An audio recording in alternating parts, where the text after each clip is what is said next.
You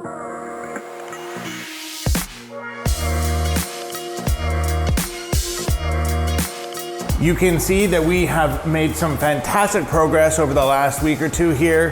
Drywall is up, heat is on, it's nice and warm in here. It's a tepid 6 degrees outside right now. At least it's not raining and we're through the rainstorms of the weekend. So this is what it looks like once you cover everything up that we have been working so hard to fix and repair for these clients and for this project. I cannot express the amount of work and attention to detail that our team and our trade partners have been putting in to getting everything right here, getting these beam reveals to be as consistent as they are.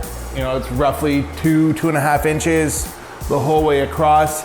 Extremely difficult to achieve in a house that has this much undulation in the floor assemblies. This place is looking amazing, and we are so excited to get the next steps going. It looks like it's might even already be primed. It is primed. So we're drywalled, we're primed.